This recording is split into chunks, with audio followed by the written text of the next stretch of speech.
بدل لیتے ہیں. سواری لیتے ہیں بڑی خوشی ہوتی ہے، مگر جب نئی سواری آتی ہے تو ریپلیس بدل دیتے ہیں. ماڈل نیا آ گیا بھائی، اب وہ پرانی لگتی ہے. مگر یاد رکھو ماں باپ چلے جائیں نا، اس کے بعد ماں باپ دوبارہ نہیں ملتے. ان کا کوئی نیا ورژن یا نیا ماڈل نہیں ہے تو ان کی قدر کر لو، ان کی دعائیں لے لو. تو بہرحال آپ کبھی کبھی تکلیف میں ایسا ہوا ہو کہ رات کو نیند نہ آئی ہو، بے قرار ہو کر ماں کے پاس گیا آنکھوں میں آنسو لے کر کہ ماں میں پریشان ہوں، بیمار ہوں، یا قرضے میں ہوں، یا فلاں پرابلم ہے. ماں نے کیا کیا تھا؟ کروٹ بدل کر سو گئی تھی کہ بیٹا تو جان تیرا کام جانے، یا ماں خود بھی بیدار ہو گئی، سینے لگایا اور دعا کرنا شروع کر دی. بھائی ہم روئے تو ماں بھی روئی. یہ ہے نا ماں. میری تکلیف، ایسا لگتا ہے کہ مجھے کبھی کبھی یہ فیصلہ کرنا مشکل ہوتا تھا کہ تکلیف مجھے زیادہ ہوتی ہے میری تکلیف میں، یا میری والدہ کو زیادہ ہوتی ہے. بیمار میں ہوں، تکلیف اسے ہے، یہ رشتہ کہاں ملتا ہے؟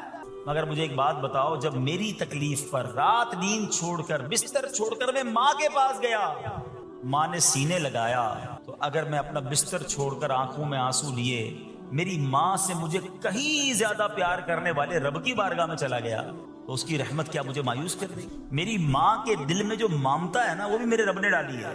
تو رب کی رحمت کتنی ہوگی. تو کبھی کبھی اللہ کی بارگاہ میں رات کے اس پہر حاضر ہوا کر. جو پرابلم ہے آپ کی، جو مشکل ہے آپ کی، آپ یقین کریں، آپ اللہ کی بارگاہ میں تہجد کے وقت رات کے آخری پہر آنسو بہائیں، دعائیں کریں، نوافل پڑھیں، پھر دیکھیں آپ کے دل کو تسلی کیسے ہوتی ہے.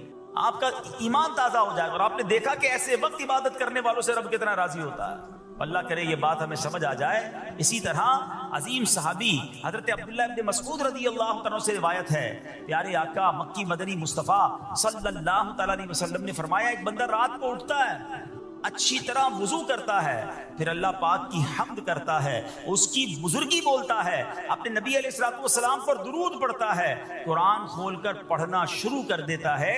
یہ وہ بندہ ہے جسے دیکھ کر اللہ پاک مسکراتا ہے اور فرماتا ہے، دیکھو میرا بندہ عبادت کر رہا ہے جبکہ اسے میرے سوا کوئی نہیں دیکھ رہا ہے. اللہ، یہ کاش ہمیں عادت مل جائے کہ ہم اکیلے میں عبادت کریں، انفرادی عبادت کریں، میں جانوں میرا رب جانے. کبھی تلاوت کریں، کبھی دودھ پڑھیں، کبھی دعائیں کریں، کبھی آنسو بہائیں. سبحان اللہ، اس کا مزہ ہی اور ہے. ہاں کبھی ایسا ہونا چاہیے. ہم محفل میں عشق رسول کے عالم میں رو بھی پڑھتے ہیں، مدینے کی یاد ہو، نعت شروع ہو تو ہماری آنکھوں میں آنسو آ جاتے ہیں، یہ بھی اچھی بات ہے.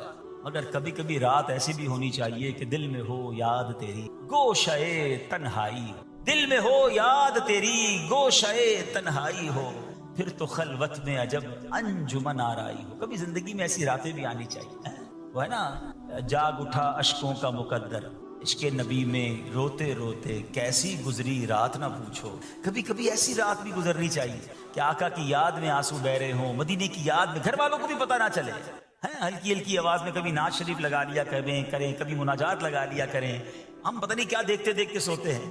کاش انہی تصورات میں آنکھیں بند ہوں کہ میں سو جاؤں یا مصطفیٰ کہتے کہتے، میں سو جاؤں یا مصطفیٰ کہتے کہتے، کھلے آنکھ صلی علی کہتے کہتے. جو مدینے کے تصور میں سوتے ہیں نا، پھر خواب میں زیارت بھی کر لیتے ہیں. خواب کا ایک فینومینا یہ بھی ہے، آپ جس چیز کے بارے میں سوچتے ہوئے سوتے ہیں نا، عموماً گندی باتیں دیکھ کر، گندی چیزیں دیکھ کر سوتے ہیں، پھر ایسے ڈراؤنے خواب بھی آتے ہیں، انہیں ٹینشن بھی آتی ہے. فلموں میں بھی ماردار دیکھی، خواب میں بھی لڑائی جھگڑے دیکھ رہے ہیں. جو مدینے کی یادوں میں سو رہا ہے، جو باوضو سو رہا ہے، جو اللہ کا ذکر کر کے سو رہا ہے، جو نوافل پڑھ کے سو رہا ہے، پھر دیکھو خواب میں بھی کہاں کہاں کی سیر کرے گا انشاءاللہ. تو اپنی خلوتوں کو اچھا کریں، اپنے اکیلے وقت کو بھی خوبصورت کریں، آنسو بہائیں. اور سبحان اللہ، تہجد پڑھنے والوں کے چہروں پر نور بھی آ جاتا ہے. ہاں، یہ ایک الگ نعمت انہیں ملتی ہے، اللہ نصیب فرما دے. اچھا، ایک اور خوبصورت کام ہے، اللہ کریم جنہیں دیکھ کر مسکراتا ہے. فرمایا، حضرت ابو سعید خدری رضی اللہ عنہ فرماتے ہیں، رسول ذیشان مکی مدنی سلطان صلی اللہ تعالی علیہ وسلم نے فرمایا، 3 بندوں کو دیکھ کر اللہ پاک مسکراتا ہے. وہ قوم جو نماز میں صفیں سیدھی کرتی ہے، اور وہ بندہ جو اللہ پاک کی راہ میں جہاد کرتا ہے.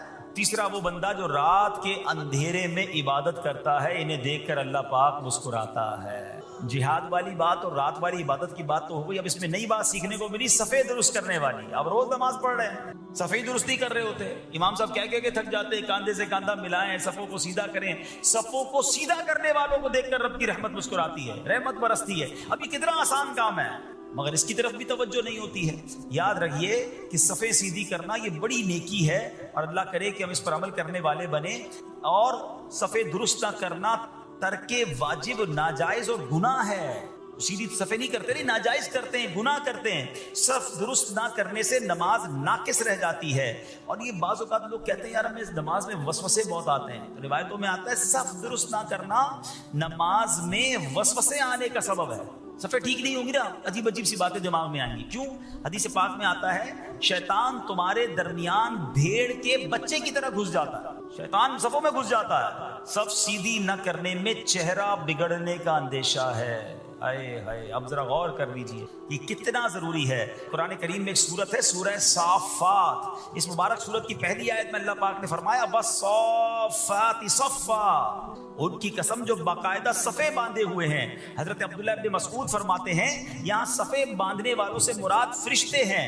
حضرت جابر بن سمورہ رضی اللہ تعالیٰ عنہ فرماتے ہیں ایک دن پیارے آقا مکی مدنی مصطفیٰ صلی اللہ تعالیٰ علیہ وسلم تشریف لائے اور فرمایا تم ایسے صف کیوں نہیں بناتے جیسے فرشتے صفے بناتے ہیں؟ ہم نے عرض کی یا رسول اللہ صلی اللہ تعالیٰ علیہ وسلم فرشتے کیسے صف بناتے ہیں؟ فرمایا پہلے اگلی صف مکمل کرتے ہیں اور خوب مل کر کھڑے ہوتے ہیں۔ سبحان اللہ، مبارک ہو ان مسلمانوں کو جو صفیں سیدھی کرتے ہیں، اچھی طرح کاندھے سے کاندھا ملاتے ہیں، گویا یہ فرشتوں کا کام کر رہے ہیں، فرشتوں والا کام کر رہے ہیں۔ تفسیر طبری میں ہے فاروق اعظم رضی اللہ عنہ کا یہ معمول تھا، جب نماز پڑھانے لگتے تو نمازیوں کو فرماتے صفیں سیدھی کر لو، اے فلاں ذرا آگے ہو جاؤ، اے فلاں ذرا پیچھے ہو جاؤ، پھر فرماتے بے شک اللہ پاک تمہیں فرشتوں کی طرح دیکھنا پسند فرماتا ہے۔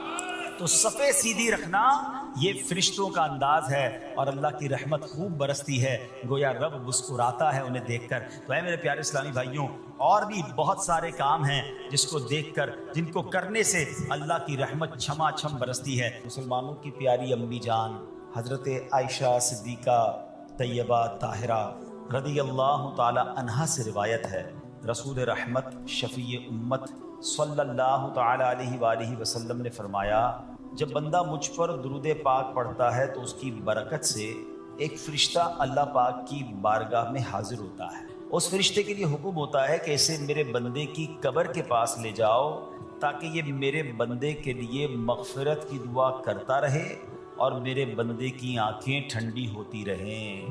ذات والا پہ بار بار درود، ذات والا پہ بار بار درود، بار بار اور بے شمار درود، قبر میں خوب کام آتی ہے، بے قصوں کی ہے یار غار درود۔ صلو علی الحبیب صلی اللہ تعالی علی محمد صلی اللہ علیہ وسلم۔ پیارے پیارے اسلامی بھائیوں، کچھ دنوں پہلے ہی کی بات ہے، ایک شور اٹھا کہ ماہ رمضان کا چاند نظر آ گیا، اور جیسے ہی رمضان آیا مسجدوں کی رونقیں بڑھ گئیں، نمازیوں کی تعداد بڑھ گئی۔ ایک عجب سما تھا سحری کا، ایک روحانی